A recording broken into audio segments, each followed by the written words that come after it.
श्री हनुमंत लाल की जय। श्री गुरुदेव भगवान की जय। श्री गोस्वामी जी महाराज की जय। श्री गुरु चरण सरोज रज निज मन मुकुर सुधार वरणं रघुवर विमल यश जो दायक फलदायक बुद्धिहीन तनु जानिके सुमिरौं पवन कुमार बल बुद्धि विद्या देहु मोहि हरहु कलेश विकार। याज्ञवल्क्य जी कहते हैं कि श्री राम चरित्र सुनने का वही अधिकारी होता है जो शिव चरित्र में भाव रखता है, श्रद्धा रखता है, प्रेम रखता है। जिसको भगवान शिव के चरित्र में प्रेम नहीं, श्रद्धा नहीं, वो श्री राम चरित्र सुनने का भी अधिकारी नहीं, उसको श्री राम चरित्र नहीं सुनाएगा। और अब तुम अधिकारी बन गए, अब मैं तुमको यहाँ से श्री राम चरित्र सुनाता हूँ। ऐसा कहकर याज्ञवल्क्य जी आगे के प्रसंग को सुनाते। वो एक दिन की घटना का उल्लेख हुआ है कि शंकर जी आज कैलाश में बड़े शांत, बड़े मुदित भाव में और बहुत ही आज मोहक स्वरूप में है। बिल्कुल कैलाश तो वैसे ही बहुत शांत है, शांत तपोधन सिद्धजन, अतीव शांति का वातावरण। और शंकर जी वैसे ही बहुत सुंदर हैं, कर्पूर गौरम, और आज चेहरे पर अतीव भाव, भीनी मुस्कुराहट, मुदित भाव। शंकर जी भवन से आए। पार्वती जी और शंकर जी आज कैलाश में केवल दो है। बहुत मार्मिक प्रसंग है। और भवन के बाहर दिव्य वटवृक्ष की शीतल छाया में शंकर जी ने स्वयं अपने हाथ से निज कर से बाघंबर बिछाया है और उस पर बड़े मुदित भाव से बैठे हैं। बाबा जी लिखते, कुंद इंदुदर गौर शरीरा, कुंद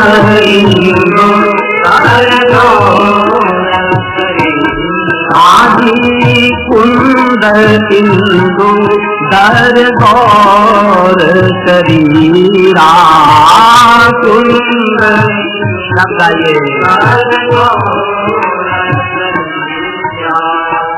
भुज प्रलंब परिधन मुनीरा, भुज प्रलंब परिधन आदि भुज प्रलंब परिधन मुनीरा, भुज प्रलंब परिधन निज करदासी नाग रिपुथाला, निज करदासी नाग रिपुथाला, बैठे सहज ही सम भूख पाला, बैठे पाला, बैठे सहज ही शंभु कृपाला, बैठे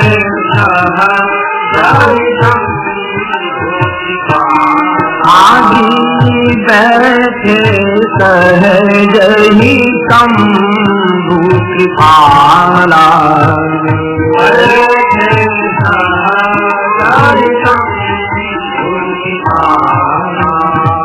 सुंदर मनोहारी झांकी का गोस्वामी जी ने दर्शन कराया।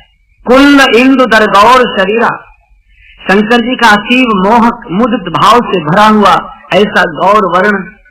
और आज शिव स्वयं अपने निज कर कमल से बाघंबर लाए। निज कर दास नाग रिपुछाला, बट वृक्ष की शीतल छाया में शंकर जी ने बाघंबर का आसन बिछा दिया। बट वृक्ष स्वयं विश्वास का प्रतीक है। बट विश्वास अचल निज धर्मा, और शंकर जी भी स्वयं विश्वास के देवता हैं। भवानी शंकर वंदे श्रद्धा विश्वास रूपिणो। आज विश्वास के देवता ने विश्वास की छत्र छाया में संयम का आसन बिछाया है, बाघंबर बिछाया। बाघ दुनिया का सबसे, सृष्टि का सबसे संयमी जानवर है। इतना संयमी कोई दूसरा नहीं। वर्ष में केवल एक बार संयोग करता है, इतना संयमी जानवर। और गोस्वामी जी कहना चाहते हैं कि श्री राम कथा तो विश्वास की छत्र छाया में, भरे हुए विश्वास में और संयम के आसन पर बैठकर ही कही जा सकती है और सुनी भी जा सकती है। जे श्रद्धा संबल रहित नहीं संतन कर साथ, तिन कहूँ मानस अगम अति जिन्हिन प्रिय रघुनाथ। बिना श्रद्धा और विश्वास के भगवत कथा न सुनी जा सकती है, न समझी जा सकती है, न ग्राही की जा सकती। विश्वास चाहिए। और आज हम जितने लोग हैं सबका विश्वास डगमगाया हुआ है। आज जो पूजा का, पाठ का, दर्शन का, इन सब का जो फल नहीं मिल रहा, उसका कारण क्या है? हम क्रिया कर रहे हैं, विश्वास नहीं। इतना हमको भरोसा नहीं कि जिस देवता की हम पूजा कर रहे हैं वो शायद देवता हमारा कुछ भला कर सकता है कि नहीं कर, बस कर रहे हैं। क्यों? बोले बुजुर्ग करते आ रहे हैं, घर के पुराने लोग करते हैं, हम नहीं कर रहे हैं। भाई बोले बिगड़ता क्या है, चलो चढ़ाने से जल से कोई अंतर तो पड़ता। विश्वास नहीं। हम पत्थर की पूजा करते आ रहे हैं, हम ठाकुर जी की पूजा नहीं। विश्वास के साथ करिए, एक बार ही प्रभु नाम लेना पर्याप्त है। और इसलिए हमारे शंकराचार्य जी ने, जगत गुरु शंकराचार्य, भगवान आदि शंकराचार्य ने बोला है, बोले भगवत गीता किंचित गीता। अगर श्रीमद भगवत गीता को किंचित भी आपने केवल दर्शन ही कर लिया और गंगा जल लव कणिका पीता, गंगा जी का एक जल का कण भी अगर आपने स्पर्श कर लिया, और ये ना कार्य मुरारे अर्चा, किसी भी प्रकार से एक बार जो वहां से आपने अगर गोविंद नाम ले लिया, तो तत्व यम किम कुरते चर्चा, यमराज की चर्चा कैसे करेगा? बहुत बड़ी बात है। अब आप जरा तुलना करें।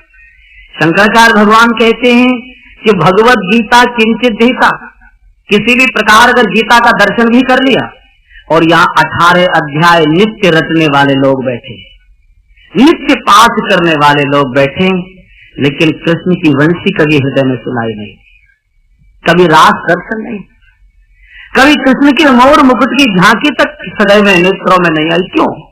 और शंकराचार्य जी कह रहे हैं कि गंगा जल लवकणी का पीता, गंगा जी का एक जल कण भी अगर स्पर्श हो गया, और यहाँ हर पूर्णिमा को गोता, हरिद्वार की सड़कें घिस गई जाते जाते, हर सोमवती अमावस्या, हर एकादशी, हर बैसाखी पर कितनी बार गंगा नहाए तो भी कोई अंतर नहीं आया।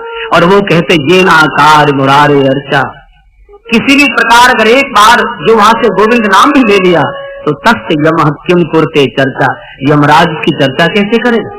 यमराज अपनी सूची में उसका नाम निकाल देता है, बोले ये मेरी सूची का व्यक्ति है, ये तो साक्षात विष्णु का पार्षद हो गया, ये मेरी सूची से बाहर चला गया।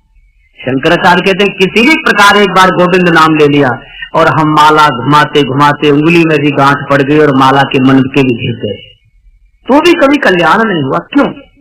क्योंकि हम क्रिया कर रहे हैं, हम रटते जा रहे हैं, हम तोता रटत, हमारा विश्वास नहीं। गंगा जी में गोता तो लगाया, लेकिन गंगा का पवित्र हृदय में प्रवेश नहीं किया।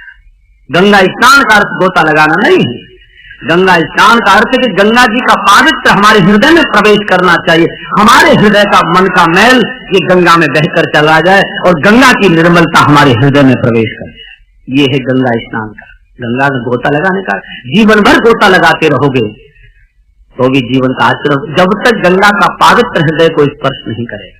कितने पाप छोड़े, गोता लगाने में संकोच भी नहीं लगता। माँ क्या कहती होगी, पिछली एकादशी को तो तू आया था, फिर वही पाप करने लगा जाकर। कुछ न कुछ छूटे जीवन में।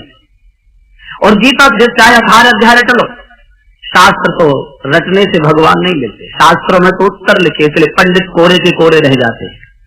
पंडित को पंडित का अर्थ जातिवाचक नहीं, पंडित का अर्थ जिसने शास्त्र बहुत रटे हैं, वेद रटे, शास्त्र रटे, पुराण रटे, रटने से काम नहीं चलेगा। ये तो लाइब्रेरी है, जैसे अपने घर की अलमारी में पुस्तक भरी है तो अलमारी के जीवन में कोई परिवर्तन नहीं आता, ऐसे दिमाग की अलमारी में पुस्तकें अगर भर लो तो कोई जीवन में अंतर तो आने वाला नहीं। और जैसे अलमारी की पुस्तकों को दीमक खा जाती है, ऐसे विद्वान के दिमाग को भी दीमक खा जाती है। जितना ज्यादा शास्त्रज्ञ होगा उतना ज्यादा अहंकारी होगा, विषय वासना में डूबा होगा, उतने विकार होंगे, उतने कीड़े उसके मस्तिष्क में लगे। रटने से काम नहीं, जीना पड़ेगा। विश्वास चाहिए। एक बार भी विश्वास से अगर गोविंद नाम ले लिया, एक बार भी विश्वास से अगर गीता जी का दर्शन कर लिया, एक बार भी जय दंगे करके विश्वास से घोषणा लगा लिया, तो पाप जीवन में बचेगा कैसे? तब यमराज कहता है कि मैं उसकी चर्चा नहीं कर सकता, निकल जाए। हमको विश्वास नहीं, हम करते आ रहे हैं। क्यों? पिताजी करते आ रहे थे, दादाजी करते आ रहे थे, घर के लोग करते आ रहे थे, चलो हम भी करते आ रहे हैं, अगरबत्ती हम भी जला रहे थे, क्या कर पाते? इसलिए परिणाम नहीं, विश्वास। एक गांव में बहुत दिनों से सूखा पड़ रही थी, वर्षा नहीं होती, तो सब गांव के लोगों ने सोचा कि भाई गांव के बाहर जो देवता है, चलो उसकी पूजा करें। 10 साल हो गए वर्षा नहीं हो रही, तो उसकी मनौती बनाए, उसकी पूजा करें, तब शायद वर्षा हो जाएगी। सारा गांव चला, सब चले जा रहे हैं ढोल नगाड़े बीच से। एक छोटा सा बच्चा ये छाता लेकर चला अपने घर से। तो किसी बुजुर्ग ने पूछ लिया हंसकर, अरे बावले, ये वर्षा तो है नहीं, तो छाता लेकर क्यों जा रहा है? बोले अभी देवता की पूजा करेंगे ना, तो वहां से वर्षा होगी तो बाद में तो अभी काम आ जाएगा। तो बुजुर्ग ने कहा, अरे बावले, के ऐसे पूजा से वर्षा होती है क्या? ऐसे हो गई होती तो अब तक क्यों नहीं हो जाती, हम तो बस करने जा रहे हैं। छोटे से बच्चे को ये विश्वास है, अगर भगवान की पूजा वर्षा के लिए की जा रही है तो वर्षा होनी ही चाहिए, ये विश्वास चाहिए मुझे। अगर मैं भजन कर रहा हूँ इसका परिणाम। तो शास्त्र रटने का विषय नहीं है, शास्त्र जीने का विषय है। माला घुमाने का विषय नहीं है, नाम जीने का विषय है। गंगा में गोता लगाने का विषय नहीं है, गंगा के पवित्र का जीवन जीने का विषय है। हम केवल पढ़ लेते हैं, रट लेते, जीवन नहीं जी। शास्त्र में तो उत्तर लिखे, जैसे गणित की पुस्तक में प्रश्न और उसके पीछे उत्तर लिखा रहता है। अब किसी ने गणित का प्रश्न बोला और विद्यार्थी ने उत्तर टीप कर पीछे से लिख दिया, तो उत्तर तो सही होगा लेकिन विद्यार्थी गलत होगा। विद्यार्थी को अंक नहीं मिलेगा, अंक तो तब मिलेगा जब उस प्रश्न को विधि पूर्वक हल करेगा। और अगर विधि से हल कर दिया और अगर उत्तर गलत भी आ जाए तो भी नंबर मिल जाएगा विधि को, और उत्तर ठीक दिया और विधि नहीं लिखी तो 1 नंबर मिलेगा नहीं। तो जिन्होंने शास्त्र लिखे हैं उन्होंने उस शास्त्र को जिया है, हमने शास्त्र को जिया नहीं, हमने शास्त्र को केवल रट लिया है। हर एक आदमी से पूछ लो, आत्मा परमात्मा का तुरंत नाता संबंध बता देगा। जगत नश्वर है, जगत माया है, जगत सपना है, जगत झूठा है, दुनिया भर के बौद्धिक प्रवचन कर देगा, लेकिन एक फटी बनियान छोड़ने को तैयार नहीं। अगर जगत नश्वर है तो तू काहे के लिए ढो रहा है? इस नश्वर को ढोने का क्या है? ईश्वर को ढो। हमने रट लिया है, हमने उसको जिया है। शास्त्र जीना चाहिए, हम रटने से काम नहीं चलता। शास्त्र रटने का विषय नहीं, शास्त्र जीने का विषय। गंगा स्नान का विषय नहीं, गंगा का पवित्र जीने का विषय।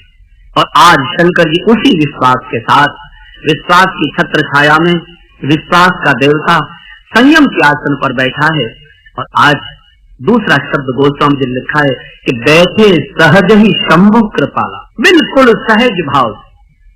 और जो जितना ज्यादा सहज होगा वो उतना ही शांत होगा, उतना ही सुखी होगा। आज हम जो अशांत दिखाई देते हैं, आज हम जो परेशान और थके थके से हारे हारे से दिखाई देते हैं, उसका सबसे बड़ा कारण है कि हम सब के सब असहज जीवन जी रहे हैं।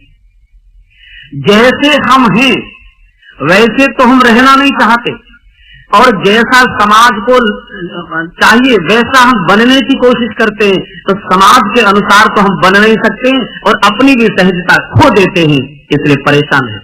भगवान ने सबको यूनिक बनाया है, सबको अद्वितीय बनाया है। एक माँ के गर्भ से पैदा एक साथ 2 बच्चे भी एक जैसे नहीं भगवान ने बनाए, बिल्कुल पशु पक्षी जीव जंतु सबको अलग अलग बनाया। और अगर गुलाब का फूल कमल के फूल की नकल करे कि मैं कमल जैसा हो जाऊं, तो न कमल हो पाएगा और गुलाब की सुंदरता और खो देगा। गुलाब गुलाब की तरह खिले, कमल कमल की तरह खिले, चमेली चमेली की तरह खिले, उसका सौंदर्य ही अलग है, वो मस्त है, वो झूम रहा है।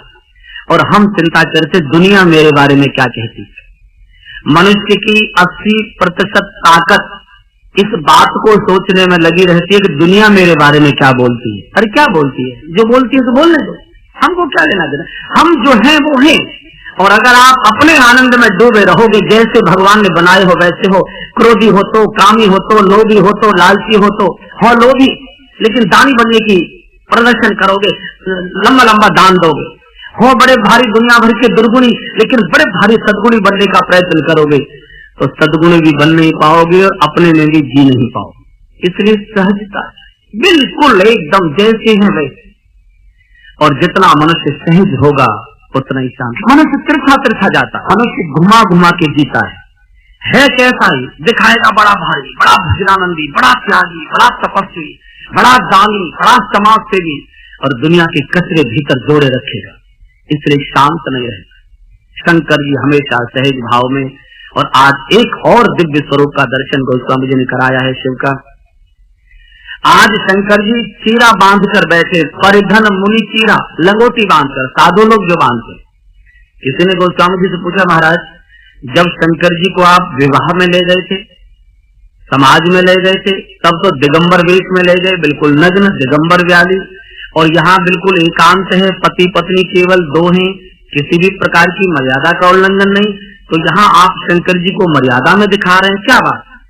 तब गोस्वामी जी का, देखो भाई, मैंने ही शंकर जी से जाकर प्रार्थना की थी कि हे शंकर दादा, अब चूंकि आप मर्यादा पुरुषोत्तम की कथा कहने जा रहे हो, इसलिए मेरी भी प्रार्थना है कि आप थोड़ी मर्यादा का पालन करो, आप भी मर्यादा में रहोगे तभी मर्यादा पुरुषोत्तम की कथा कह पाओगे।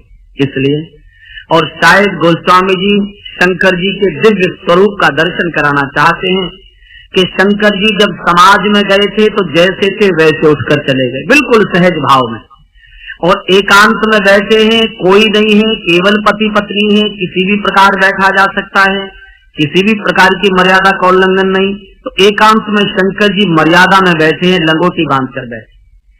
शंकर जी कहना चाहते हैं कि भाई समाज में जाओ तो जैसे हो वैसे जाओ, और मर्यादा का पालन करो तो एकांत में।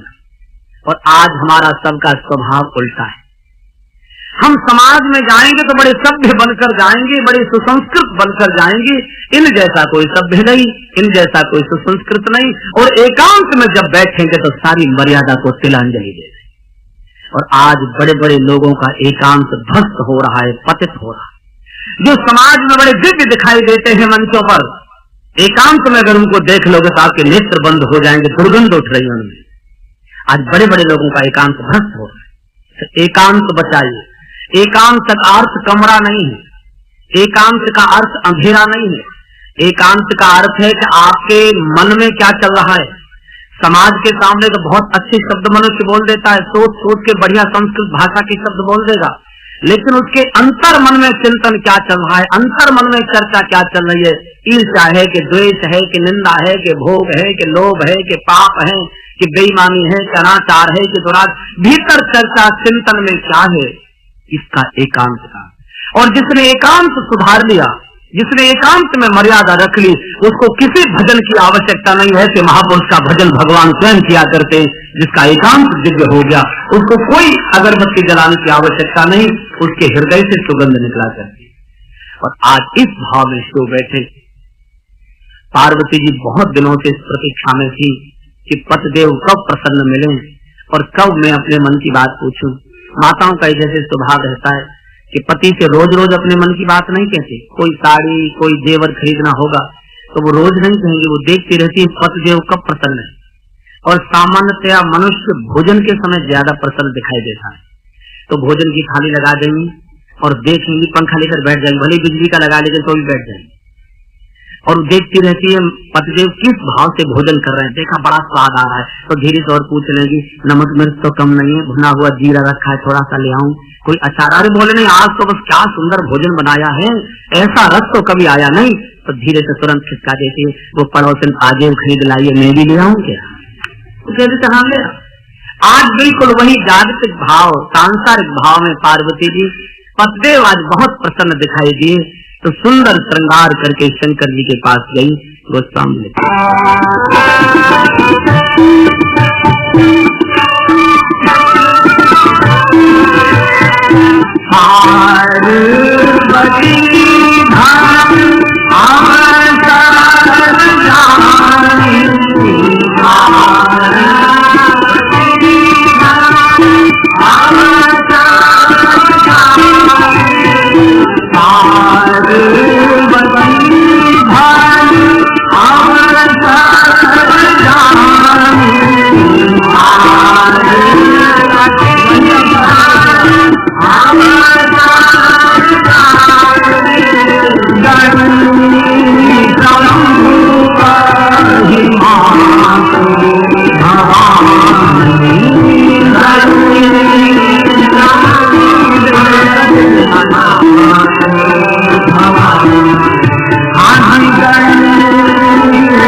पार्वती जी को सुंदर अवसर मिल गया, श्रृंगार किया और सीधे शिव के पास पहुंची। तो शंकर जी ने क्या किया? बोले जान प्रिया आदर अतिकीना, आज विशेष आदर किया है। क्यों? बोले आज कथा सुनने आई। और आप जानते हैं कथा के श्रोता का तो हमेशा स्वागत होगा। आप यहाँ आते हो, घर से चल भी नहीं पाते, उससे पहले यहाँ के सब लोग आपके लिए कालीन बिछाकर तैयार रखते हैं, क्योंकि आप कथा सुनने आ रहे हैं। और कथा पूर्ण हो जाए फिर इस मैदान में आना तो पता लग जाएगा, क्योंकि पार्वती जी कथा सुनने आ रही हैं। कथा जो सकल लोक हितकारी, कोई पूछल चह शैल कुमारी। और आज गोस्वामी जी शब्द भी कितना सुंदर लिखा है। बोले दक्ष कुमारी ने तो कथा नहीं सुनी थी, आज शैल कुमारी कथा। चंचल बुद्धि कथा नहीं सुन, तीक्ष्ण बुद्धि नहीं सुनेगी। कौन सुनेगा? अचंचल।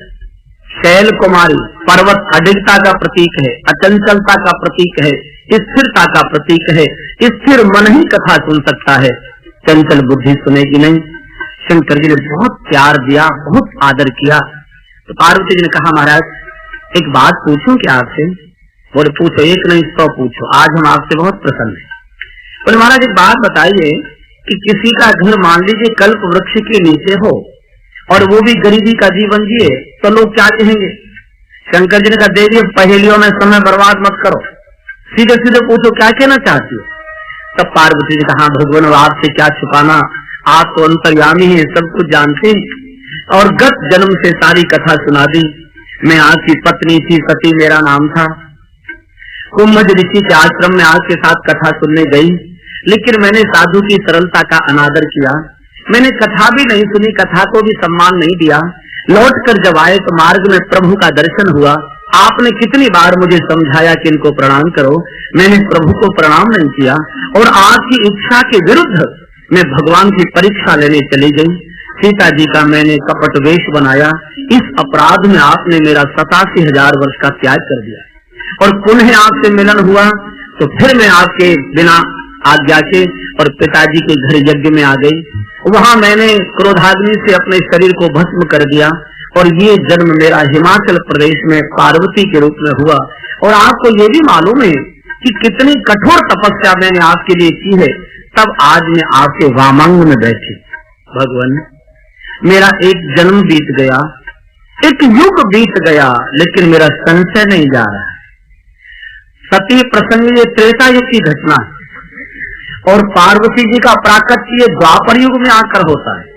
मेरा एक जन्म बीत गया, एक युग बीत गया, लेकिन मेरे मन का संशय नहीं जा रहा। उस समय भी आपने मुझे कहा था कि श्री राम ब्रह्म है, इनको प्रणाम करो।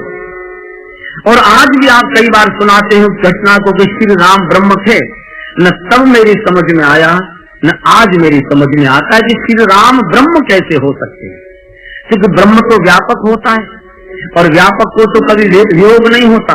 और अगर वे ब्रह्म थे, उनको मालूम नहीं था कि उनकी धर्म पत्नी को कौन चुरा कर ले गया है। वो सामान्य कामी पुरुष की तरह स्त्री के विरह में रुदन कर रहे थे।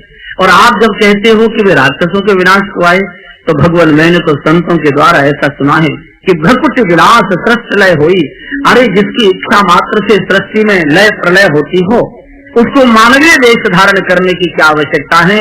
अरे ब्रह्म तो विराट होता है, मुझे वो कारण बताइए जिस कारण के वशीभूत विराट को सूक्ष्म होना पड़ा, निर्गुण को सगुण होना पड़ा, अव्यक्त को व्यक्त होना पड़ा।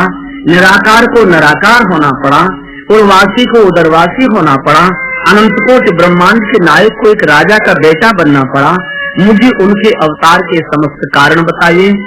फिर उस भगवान के जन्मोत्सव के पावन प्रसंग को, विवाहोत्सव के मांगलिक प्रसंग को और राज तिलक के अवसर पर घटी हुई दुर्घटना को, इसके आगे दंडकारण्य के समस्त लीलाओं को, श्री जानकी हरण से लेकर रावण मरण तक की समस्त कथा को, और उसके बाद राज तिलक का पुनः जो उत्सव हुआ उस पावन प्रसंग को मुझे विस्तार से सुनाएं। और भगवान इस बीच में जो कुछ भी मैं पूछने से भूल गई हूँ कृपया वो भी मुझे सुनाएं। कथा जो सकल लोक हितकारी, सोई पूछन चह शैल कुमारी। प्रकारांतर से पार्वती जी ने सारी कथा पूछी और संशय का समाधान तो इसी बात से होता है, बिना सत्संग के संशय का समाधान होता नहीं। आज पार्वती जी संशय का समाधान करने शिव जैसे महापुरुष के साथ सत्संग करने आई हैं, क्योंकि मानस में गोस्वामी जी लिख चुके हैं, जब बहु काल करिए सत्संगा, जब बहु काल करिए जब बाहुकाल करिए सत्संगा, जब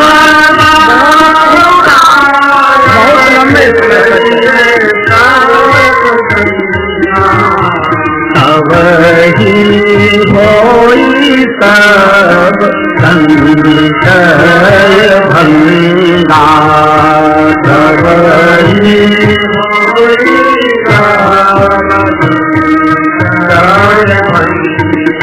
आज तब ही होई सब संशय भंगा, तब ही होई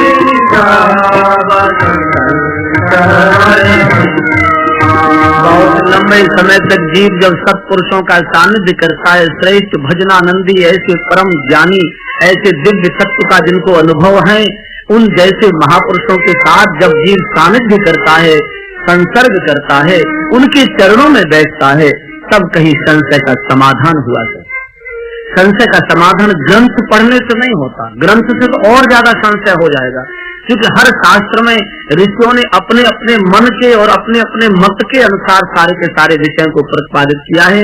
एक शास्त्र में कुछ है, दूसरे में कुछ है, तीसरे में कुछ है, और संशयग्रस्त हो जाओगे। इसलिए ऐसे महापुरुष, ऐसे साधु जन जिनको उस ईश्वरीय तत्व का अनुभव हो चुका है, ज्ञान नहीं अनुभव हो चुका है, जिन्होंने उस अमृत को चखा है, ऐसे महापुरुषों का सानिध्य करोगे तो संशय का समाधान होगा। शंकर जी से सारी कथा पूछी, एक एक प्रश्न पार्वती जी करती जा रही है, तो शंकर जी की क्या दशा हो रही है। जैसे आप टेलीविजन पर देखते हैं, जैसे आप सिनेमा के चित्रपट के सामने बैठते हैं और कोई नाटक चल रहा है, कोई घटना चल रही है, तो जैसे एक एक घटना के चित्र पर्दे पर उतरते चले जाते हैं और आप उस घटना के चित्रों के दर्शन में जैसे डूबते चले जाते हैं, देह का भान भी कई बार खो जाता है। आज ठीक वही दशा भगवान शिव की हुई है। जैसे जैसे पार्वती जी ने प्रश्न किया है, तैसे तैसे शंकर जी के हृदय पटल पर एक एक भगवान की लीला का साकार स्वरूप उतरते आ रहा है, और शंकर जी उस साकार लीला को हृदय में दर्शन करते करते डूबते जा रहे हैं, भाव समाधि में आ गए। हरि राम चरित सब आए, हरि राम चरित आए, हरि राम चरित सब आए, हरि राम चरित। और क्या हुआ, प्रेम तुलसी लोचन जल खाए, प्रेम तुलसी लोचन जल खाए, श्री रघुनाथ रूप उर आवा, श्री रघुनाथ रूप उर आवा, रघुनाथ रूप उर आवा, श्री रघुनाथ रूप उर आवा, परमानंद अमित सुख पावा, परमानंद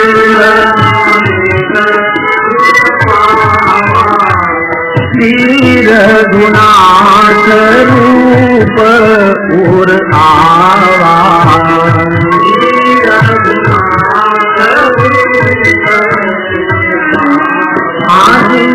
हरहि राम चरित सब आए, हरहि राम चरित सब आए। शंकर जी के हृदय पटल पर भगवान श्री राम के साकार स्वरूप उतरने लगे और शंकर जी भाव समाधि में डूब गए। रोम रोम पुलकित हो गया, कंठ अवरुद्ध हो गया, वाणी मौन हो गई और नेत्रों से भाव के रस के प्रेम के आंसू छल छल छल छल करके बह गए। प्रेम की समाधि में, रस की समाधि में, आंसुओं की समाधि में शिव डूब गए।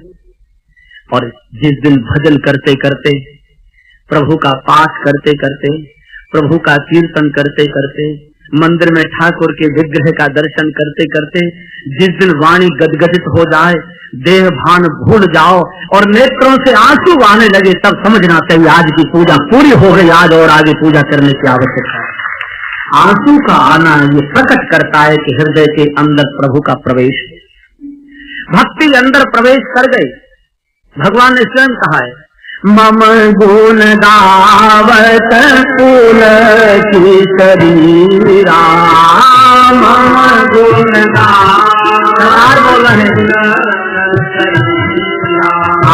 मम गुण गावत पुलकितरीरा,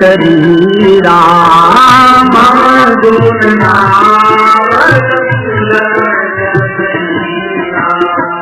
गद गद गिरा नयन बहनीरा, गद गद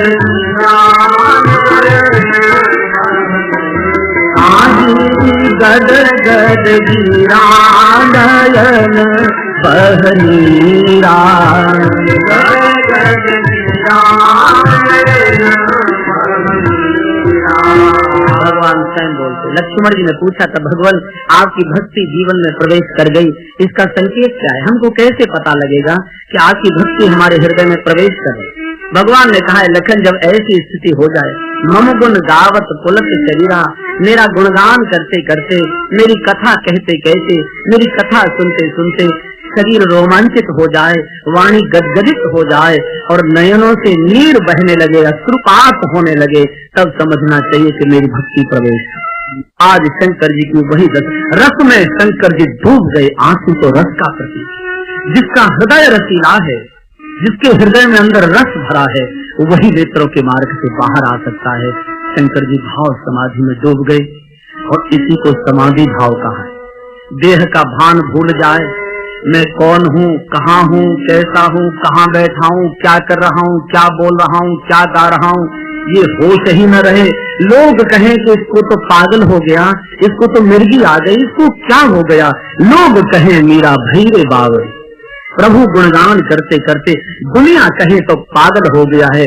जब भाव में पागलपन सवार हो जाए, देह भान शून्य हो जाए और देह ध्येय के साथ एक हो जाए, तब समझना चाहिए हम समाधि में प्रवेश करें। जंगल में जोगी रमता है, कभी हंसता है, कभी रो। लोग कहते क्या हो गया इसको, कोई पागल, कोई भूत आ गया। कभी हंस पड़ता है तो कभी जोर जोर से रो पड़ता है। होश नहीं, मैं कौन हूँ, मेरा अड़ोस पड़ोस में कौन बैठा है, मैं कहाँ, बस ठाकुर ही ठाकुर दिखाई दे, लीला ही लीला दिखाई दे और कुछ दिखे नहीं। देह और ध्येय एक हो जाए, उसको समाधि कहा।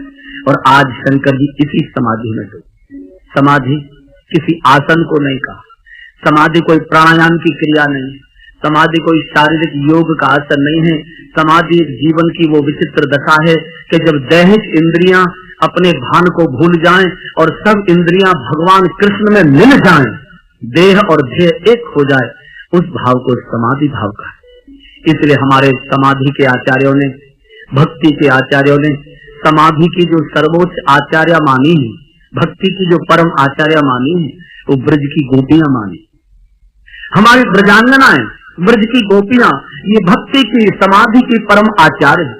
और बड़े बड़े देवी देवता, ऋषि मुनि, देवर्षि नारद, भक्ति के आचार्य स्वयं शंकर जी, ब्रह्मा जी, इन गोपियों का दर्शन करने के लिए ब्रज की गलियों में भिखारी बन बनकर घूमते हैं।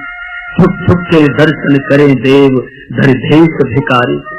भिखारी का वेश बनाकर भिक्षा पात्र लेकर देवर्षि नारद, ब्रह्मा जी, शंकर जी, अनेक देवता ब्रज की गलियों में घूमते हैं।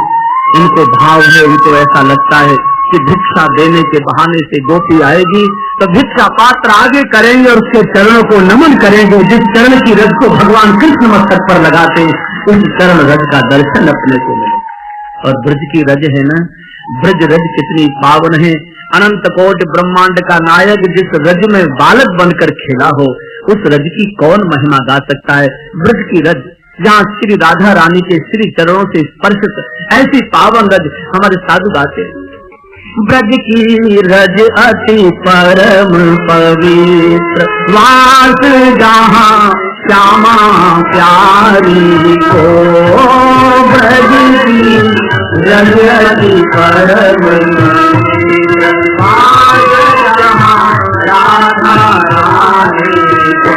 अरे ब्रज की रज अति परम पवित्र, वास जहाँ श्यामा प्यारी को।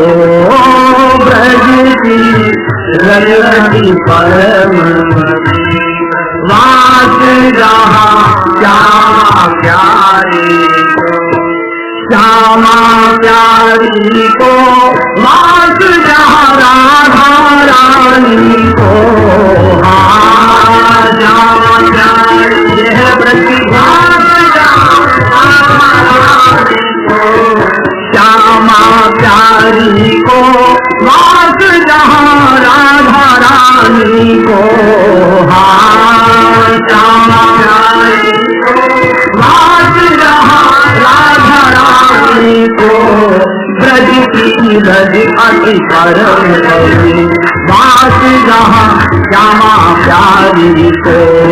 ब्रज की रज अति परम पवित्र, और जैसे जहाँ राधा रानी।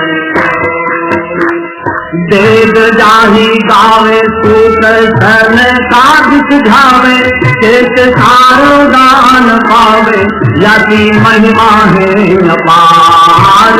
वेद जाहि गावे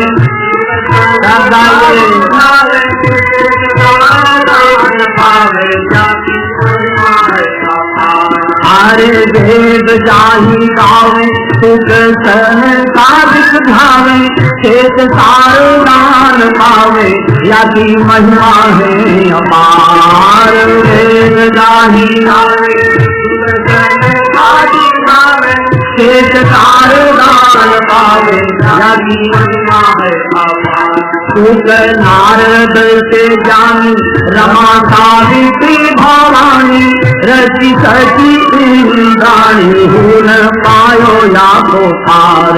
सुख नारद से जानी रमा सावित्री भवानी, रचि सची इंद्राणी हुन पायो या। छुप छुप के दर्शन करे देव, छुप छुप छुप के दर्शन करे देव, छुप धर भेष भिखारी को। ब्रज की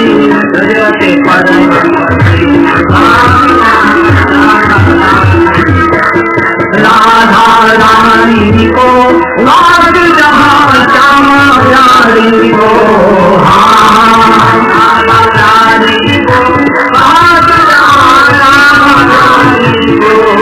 ब्रज की रज अति परम पवित्र, वास जहाँ राधा रानी को। और कैसी धुनी वास जहाँ राधा रानी को। सब तीर्थन को वास जहाँ होई नित्य रास, जाहि देखी देखी आस जिय मुक्ति न लचाए। सब तीर्थन को वास जहाँ होई नित्य रास, जाहि देखी देखी आस जिय मुक्ति न लचाए। सब तीर्थन को वास जहाँ होई नित्य रास, जाहि देखी देखी आस जिय मुक्ति न लचाए। सब तीर्थन को वास जहाँ होई नित्य रास की महिमा जिय मुक्ति न लचाए। जहाँ ब्रह्म बनो बाला नंद यशोदा को लाला, कोई जग प्रतिपाला लियो गोपिन में नचाए। जहाँ ब्रह्म बनो बाला अनंत कोटि ब्रह्मांड का नायक जहाँ बाला बनता गया, कोई जग प्रतिपाला लियो। और भगवान का कहते मेरा थावर है जाऊं कहे, जब लो थावर मेरा थावर है जाऊं कहे, जब लो थावर जब कलुआ दारी को ब्रज की नज अति परम पवे, वास जहाँ रामा प्यारी को, जामा प्यारी को वास जहाँ राधा रानी को, हाँ जामा प्यारी को वास जहाँ राधा रानी को, ब्रज की नजर अति परम पवे, वास जहाँ राधा रानी। अरे ब्रज की नजर अति परम पवे, वास जहाँ राधा रानी को, ब्रज की नजर अति परम वास जहाँ राधा रानी, रे वास जहाँ राधा रानी, हाँ वास जहाँ राधा रानी। ये है ब्रज की भूमि, सारे तीर्थ जहाँ वास करते, सब तीर्थों का वास है हमारे ब्रज की, ब्रज की भूमि है। और इस ब्रज की गोपिकाओं का दर्शन करने नारद जी आते हैं, छुप छुप के दर्शन करें देव धर भेष भिखारी। लेकिन आपने कभी नहीं सुना होगा कि कोई गोपी किसी जंगल में गई हो, किसी गुफा में बैठकर उसने आसन लगाकर समाधि लगाई हो। हमारे ब्रज के लोग तो बड़े भोले भाले हैं, उनको कहाँ इतना समय है, वैसे बड़े गरीब, लेकिन वे 24 घंटे समाधि भाव में रहते थे। ब्रज की गोपी जहाँ हैं उनको कृष्ण ही कृष्ण दिखाई दे रहे हैं, उनको वंशी ही सुनाई देती है, उनको लीला ही दिखाई देती है, उनको रात का नृत्य ही दिखाई देता है, उनको गोचारण दिखाई देता है। घर में बैठी है वंशी की ध्वनि सुनाई पड़ती। जहाँ है जो काम कर रही है, काम करते करते भूल गई, देह भान भूल गई, कृष्ण के साथ पहुंच गई। इनको होश भी नहीं है कि कृष्ण ने तो ब्रज का त्याग कर दिया। अभी तक गोपियों को अनुभव नहीं होता कि कृष्ण ब्रज को छोड़कर चले गए। इनको ऐसा लगता है अभी अभी तो शाम को तो मिले ही थे, शाम को तो गौचारण करके आए, अरे रात में तो मेरे पलंग पर बैठकर वंशी बजाकर गए हैं, सवेरे तो मेरे लाला के साथ माखन खा कर गए हैं। आपस में पागलों जैसी चर्चा करती है, जैसे कोई पागल हो जाता हो। आपने देखा होगा घर में कई बार जवान मौत हो जाती है या कोई अल्पवयस्क बच्चे की मौत हो जाती है तो उसकी माँ जैसे पागल हो जाया करती है। उसको ऐसे आवाज देगी जैसे लल्ला अभी कमरे से आ रहा होगा, मेरा बेटा अभी गली से पढ़कर आ रहा होगा। उसका बच्चा देखेगी तो बोलने लग जाएगी, उसके वस्त्र देखेगी तो पछाड़ खाकर रोने लग जाएगी। ऐसे गोपियों की दशा हो गई। उनको ऐसा लगता है कृष्ण भी ब्रज से गए नहीं, कृष्ण को पास गए। क्या दशा हो गई। गोपी एक दिन चौके में रोटी बना रही और एक रोटी चकले पर, एक रोटी तवे पर, एक रोटी अग्नि में सिक रही है। इसको उसी समय याद आ गई। कई बार कल ही आकर मेरे कंधे पर झूल झूल कर धीरे से मेरे कान में कहते थे, अरे गोपी आधी रोटी दे दे नमक की, बहुत भूख लगी है। देख मेरी मैया तो मुझे रोटी देती नहीं, जब मैं भूखा होता हूँ तभी माखन दे देती है, मैं तो माखन से उब गया, आधी सी रोटी दे दे। तेरे हाथ जोड़ू, कोई सेवा करवा ले, तेरा पानी भर दूं, मैं तेरे कपड़े धो दूं, आधी रोटी दे दे। गोपी को ऐसा लगता है जैसे कृष्ण अभी मेरे कंधे पर झूल कर रोटी मांग रहा है। पागल हो गई, रोटी बेलना भूल गई, तवे से रोटी को बदलना भूल गई, अग्नि में से रोटी को उठाना भूल गई, रोटी जलने लगी। इसको तो कुछ होश नहीं, पागल की तरह पड़ी है चौके में। और जब रोटी के जलने की गंध सास को आई, सास अंदर काम कर रही थी, तो सास ने देखा ये रोटी जल कैसे रही है, बहू है कि नहीं चौके में।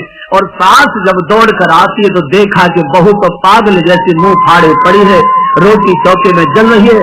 एकदम सास ने चोटी पकड़कर हिलाया, अरे पगली कहाँ है, इस समय चौके में है कि कहीं बाहर है। तब बहू को होश आया, मैं तो चौके से निकलकर गोविंद के चरणों में चली गई थी, मैं तो चौके में थी। कार्य करते करते गोविंद लीला दिखाई देने लगे। कार्य छूट जाए, देह भान भूल जाए, होश न रहे, बेहोश जैसी स्थिति आ जाए, उस दशा को, उस भाव दशा को समाधि भाव कहा। ये जीवन की परम भाव दशा है, जब देह और देह एक हो जाता है।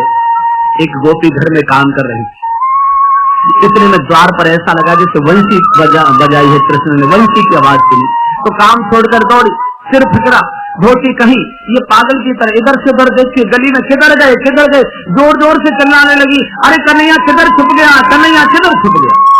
तो पड़ोस के घर में गोपी दूसरी, उसने देखा क्या हो गया, पागल हो गई क्या, उसको पकड़ा, अरे क्या बात है, अरे बोले कन्हैया किधर गया, अभी तो वंशी बजा कर गया।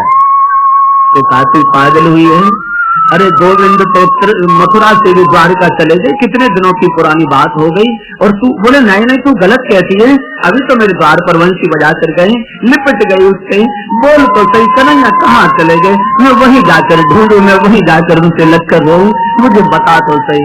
रो रो कर गोपी पूछती है, सखी तुमने सुना होगा कहाँ घर श्याम रहते हैं, सखी तुमने रो कर पूछती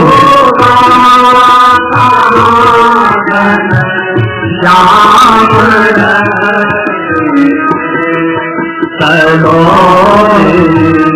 श्याम गिर धारी कहाँ घर श्याम रहते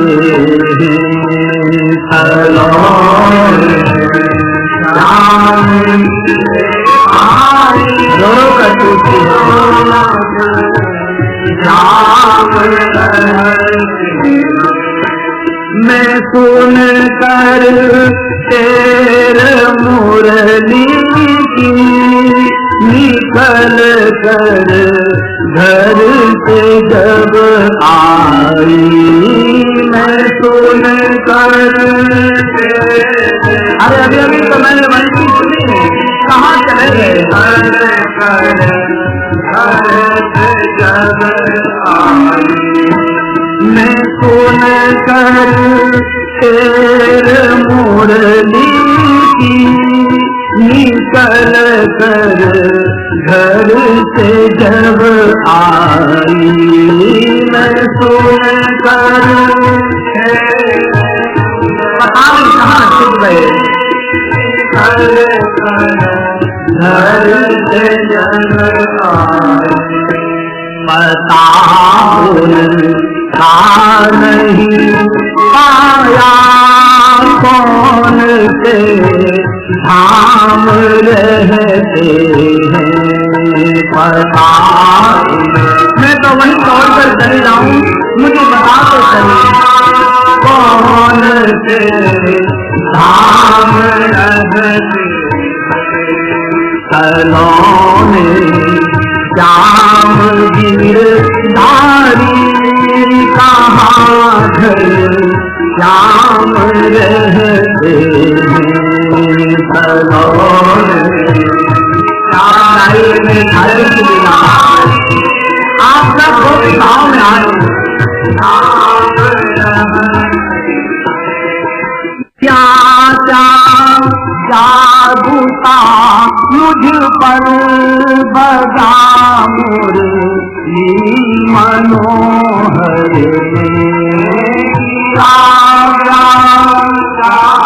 गोविंद गोविंद करके सुना रहे, बजाओ जादूगर हो नटवारे न देखी अभी अनोखी कौन से धाम रहते न देखी। मेरे आने के पहले झुक गया, मेरा पता नहीं चला गया। ओ धाम रहते सलोनी श्याम गिरधारी कहाँ घन श्याम रहते और जब गोपी को अनुभव हुआ खा करके ऐसे करुणा के स्वर से सलोनी श्याम गिरधारी कहाँ घन श्याम रहते जब होश आया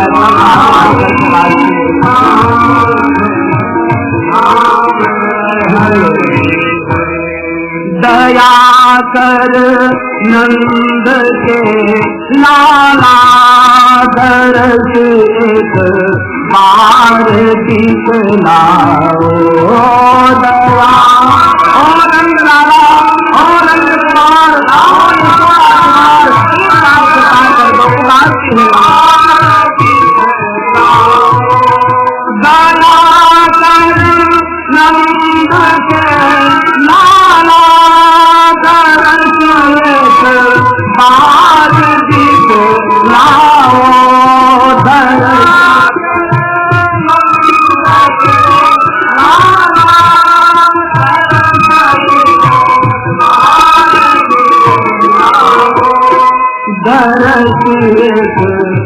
बार दिखलाओ बार दिखलाओ तुम्हारे दर्श दिल हम दिन रात रहते हैं तुम्हारे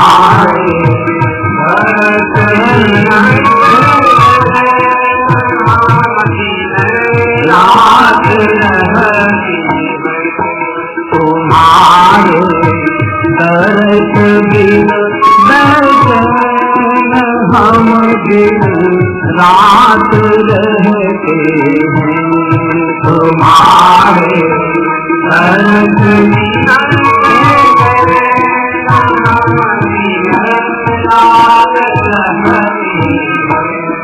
अजी तुमने सुना होगा कहाँ घन श्याम रहते हैं सखी तुमने सुना होगा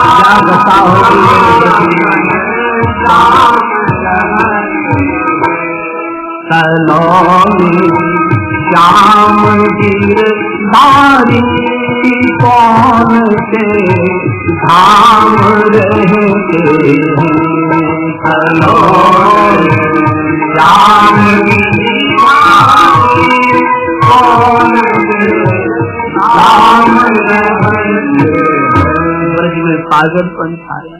भजन तो इनसे नहीं बना, माला तो इन्होंने नहीं घुमाई, तिलक तो नहीं लगाए, आसन तो नहीं लगाया, प्राणायाम तो नहीं किया, लेकिन सबसे बड़ा भजन इनके द्वारा हुआ। इन्होंने रोया है कृष्ण की। ये इतने रोए हैं, इतने विरह में डूबे हैं, विरह के आंसू बड़े मीठे हुआ।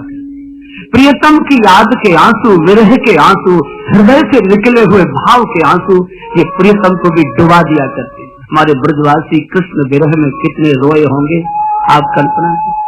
कई बार बाहर के साधु हमारे ब्रज में आते हैं तो ब्रज के संतों से पूछ लेते हैं, बाबा जिस ब्रज मंडल में भगवान कृष्ण प्रकट हुए वहाँ का जल तो मिश्री जैसा मीठा होना चाहिए था, लेकिन सारे ब्रज मंडल का जल खारा कैसे हो गया? जब ये प्रश्न करते हैं बाहर साधु तो ब्रज के साधु हिल की भर भर कर रोने लगते हैं। भैया तूने बहुत जटिल प्रश्न कर दिया। तुम पूछते हो कि ब्रज मंडल का जल खारा कैसे हो गया, तो ब्रज मंडल का जल एक समय मिश्री जैसा, अमृत जैसा मीठा था। लेकिन क्या बताएं, जब से गोविंद ने शरीर से ब्रज का त्याग किया है, ब्रजवासियों का त्याग किया है, तब से भोले ब्रजवासी गोविंद विरह में इतने रोए हैं कि इनके आंसुओं के खारेपन से सारे ब्रज मंडल का जल ही खारा हो गया है, सारा ब्रज खारा। कितने आंसू बहाए होंगे मेरे भोले ब्रजवासियों ने, कल्पना नहीं की जा सकती। ऐसा लगता है सागर खारा हुआ है ये ब्रज के आंसुओं के कारण। यमुना काली हो गई, ब्रजवासियों की आंखों के काजल धुल धुल कर गए हैं नेत्रों से, यमुना जी का रंग ही काला हो गया है। सूरदास जी एक बार अपनी कुटिया में बैठे भाव समाधि में मानसिक लीला का दर्शन कर रहे, तो सूर्य की लीला में वो लीला आ गई जिस समय अक्रूर रथ लेकर आए और गोविंद को रथ में बिठाकर जब मथुरा लेकर चले तो ब्रजवासी कैसे दहाड़ मार मार कर रोते हुए पीछे दौड़े हैं। ओ अक्रूर, तेरा नाम किसने अक्रूर कर दिया? तेरे जैसा क्रूर तो सारे जगत में कोई दूसरा होगा नहीं। हमारे प्राण धन को तू हमसे छीन कर ले जा रहा है। ओ अक्रूर, ए अक्रूर, तुझे हमारी सौगंध लगे, घोड़ों के सामने लेट गए। अक्रूर, अगर तुझे गोविंद को लेकर जाना है तो हमको कुचल कर जाओ, हम नहीं जीवित रह पाएंगे। रथ हमारे ऊपर से निकाल कर ले जाओ। आज सूरदास जी को वो ब्रजवासियों की बिलखती हुई लीला मानसिक चिंतन में आई तो रो रो कर सूर ने गोविंद को पुकारा है, गोविंद इतने कठोर मत हो जाओ, एक बार मेरे भोले ब्रजवासियों को आकर देख लोगे तो तुम भी सहन नहीं कर पाओगे। मुझे भय लगता है कि भोले भोले ब्रजवासी कहीं अपने आंसुओं में डूब न जाएं, एक बार इनको बचा लो। रो रो कर सूर गोविंद को पुकारते हैं, गोविंद ब्रज की दशा क्या है एक बार आकर देख लो। नीत दिन बरसत नयन हमारे, नीत दिन बरसत नयन हमारे, नीत दिन बरसत नयन हमारे, नीत दिन बरसत नयन हमारे, सदा रहत पावक तू हम पर, सदा रहत पावक कोई दूसरी ऋतु नहीं आती, केवल पावक ऋतु, छूने वाली, टपकने वाली, बहने वाली। ब्रज में न कभी ग्रीष्म आता है, न कभी शरद आता है, न कभी बसंत आता है, न कभी वर्षा आती है, क्योंकि वर्षा में भी कई बार सूखा पड़ जाती है। छूने वाली, हमेशा बहने वाली। और कैसी दशा है ब्रज की। एक बार हमारे वृंदावन में राजस्थान के कोई सज्जन आए बिहारी जी का दर्शन करने, जन्माष्टमी के बाद की घटना है। रात्रि को बिहारी जी का दर्शन किया, वृंदावन में वास किया और अगले दिन प्रातःकाल बिहारी जी की गोसाई जी को कहा कि गोसाई जी चलो यमुना स्नान करके आए। यमुना जी का स्नान करने आए, स्नान कर रहे थे तो थोड़ा दान का भाव मन में आ गया। बोले गोसाई जी कुछ बिहारी जी की सेवा में मैं दान करना चाहता हूँ, थोड़ा संकल्प करा दो। तो गोसाई जी ने हाथ में यमुना जी का जल लेकर संकल्प का श्लोक बोलना प्रारंभ कर दिया। श्रावण मासे कृष्ण पक्षे अमुक नामे अमुक गोत्र। तो जैसे बोले श्रावण मासे कृष्ण पक्ष, सेठ जी एकदम बोल पड़े, अरे गोसाई जी कम से कम श्लोक मंत्र तो शुद्ध बोलो। तो गोसाई का मैं तो ठीक बोल रहा हूँ। बोले कहाँ बोल रहे हैं ठीक, आजकल शुक्ल पक्ष चल रहा है और आप कह रहे हैं श्रावण मासे कृष्ण पक्ष। अरे शुक्ल पक्ष बोलो। इतना कहना था, गोसाई जी फूट फूट कर रो पड़े। सेठ जी युगों से छुपाए हुए दर्द को तुमने पुनर्जीवित कर दिया, स्फुरित दिया। अरे तुम कहते हो शुक्ल पक्ष क्यों नहीं बोलते? दुनिया में दो दो पक्ष होंगे हमको मालूम नहीं, हमारे ब्रज में तो केवल एक कृष्ण पक्ष ही रहता है, दूसरा कभी कोई पक्ष आता ही नहीं। ये ब्रज की दशा है।